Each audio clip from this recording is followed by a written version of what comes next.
Станем добрем, станем со страхом вонмем, святое возношение в мире приносите.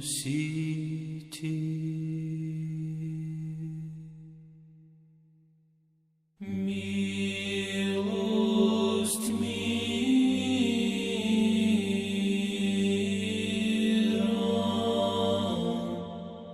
жертву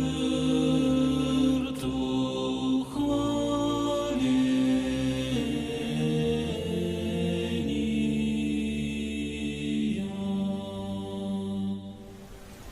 Вчера, в конце божественной литургии в Белграде, мирно отошел ко Господу один из величайших страдальцев, подвижников и молитвенников нашего многострадального и бедственного века, святейший патриарх Павел. И я бы хотел почтить его святую воистину память несколькими словами, потому что я имел великое благословение и счастье, и честь его знать лично. И таким образом я могу лично засвидетельствовать о его истинном величии пред Богом и пред людьми. Он был епископом в течение 20 лет в одной из самых тяжелых и трудных и многоскорбных областей сербской земли, а именно на Косове. 20 лет он нес свой архипастырский крест там. А когда отошел ко Господу его предшественник, святейший патриарх Герман, после длительной болезни, то патриарший жребие совершенно неожиданно и нечаянно и чудесно выпал на него. И он был избран патриархом сербским. И в этом действительно было великое знамение Божьего благоволения к многострадальной и измученной сербской церкви, да, и вообще и бедствующему сербскому народу. Почти 20 лет он стоял, кормил сербской церкви. Его патриаршее служение совпало с самыми тяжелыми испытаниями как и для сербской церкви, так и для всего сербского народа. При нем, при содействии, конечно, Америки и Европы, произошел развал Югославии и последовала кровавая, братоубийственная война, в течение которой совершались страшные и чудовищные зверства. И сербская кровь лилась обильно и в самой Сербии, и в Боснии, в Герцеговине, потом в конце 90-х годов была другая война. Американцы и их натовские союзники бомбили Сербию, Белград горел жарким пожаром, и еще раз сербский народ восходил на очередную свою Голгофу.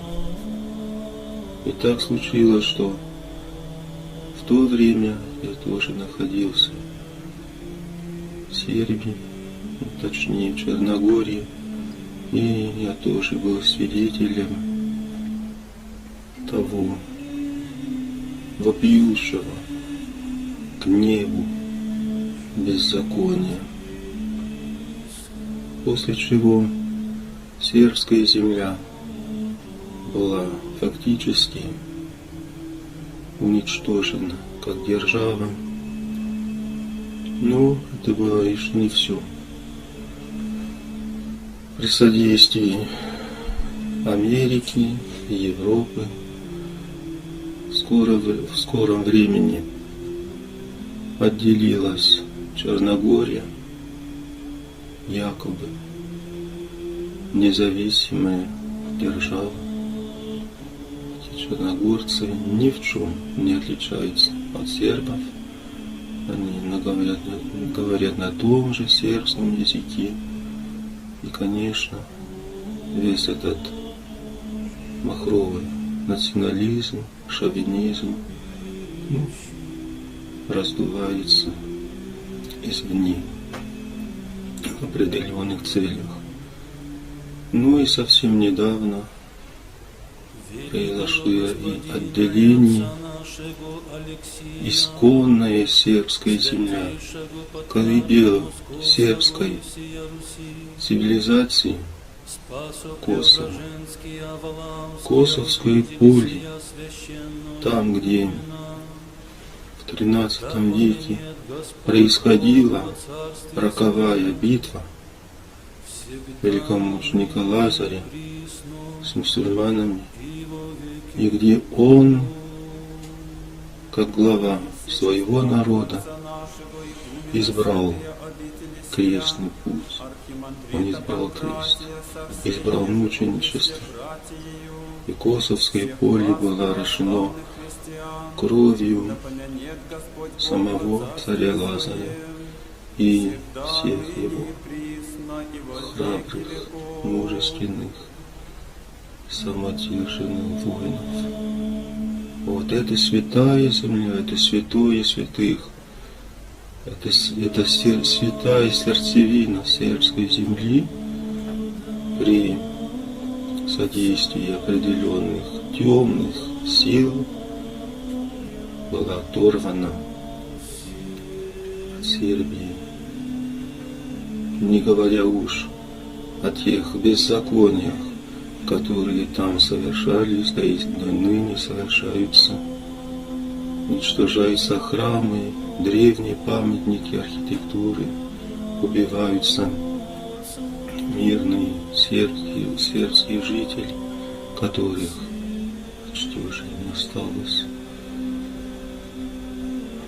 Оскверняются православные кладбища и так далее, и так далее, и так далее. И молчаливым свидетелем всех этих ужасов, выпавших на долю своего народа, был ныне покойный святейший патриарх Павел. Он был воистину молитвенником, подвижником, постником. Даже находясь на таком посту, он хранил свой монашеский устав жизни. Он жил в крайней нищете, можно сказать, в постоянном воздержании. Он, как началась сына он начал совершать божественную литургию каждый день. И пока он мог ходить, находил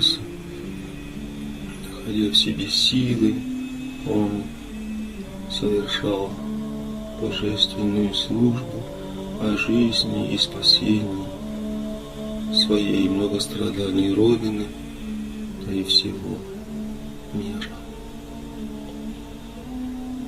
К сожалению, надо сказать, в обличении своей общей массе, отпавшему от Христа, от православия, сербскому народу, надо сказать, что его, то есть святейшего патриарха Павла, трезвому и святоотеческому воистину голосу мало кто внимал. И поэтому ему только оставалось молча и проливая гефсиманские слезы, кровавые слезы своего сердца, совершать божественную литургию и молиться Христу, Пречистой Матери, чтобы они в конце концов молитвами святителя Саввы Сербского и всех святых сербской земли просиявших, чтобы они в конце концов сжалились над бедной и несчастной воистину сербской землей.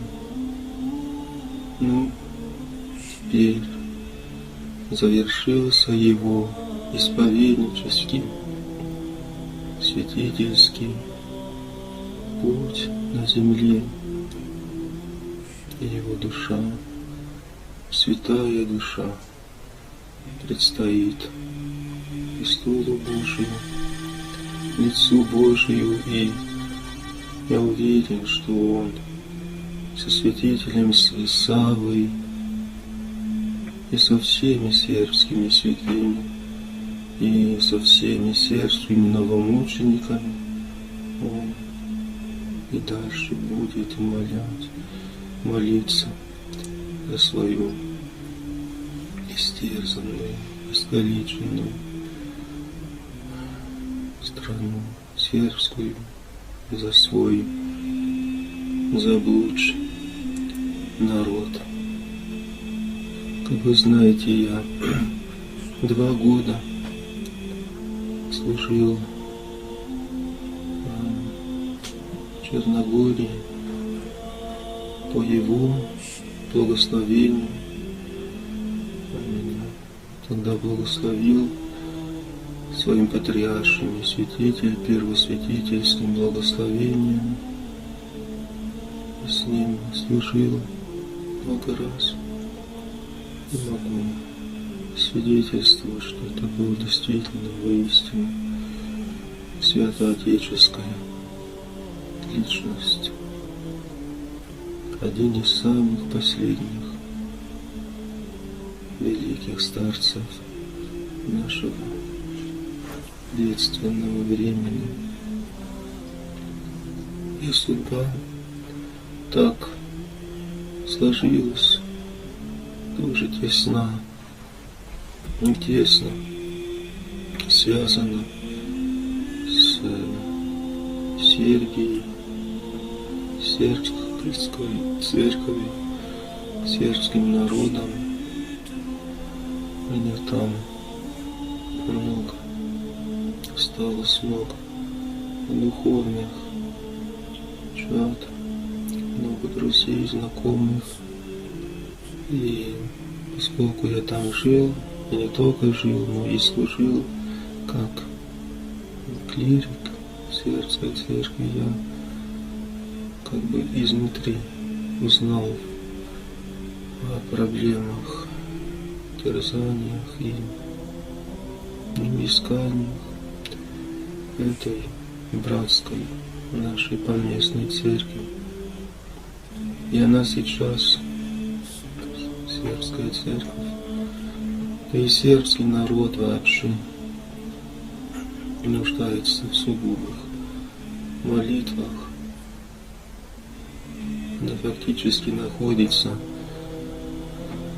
на грани раскола.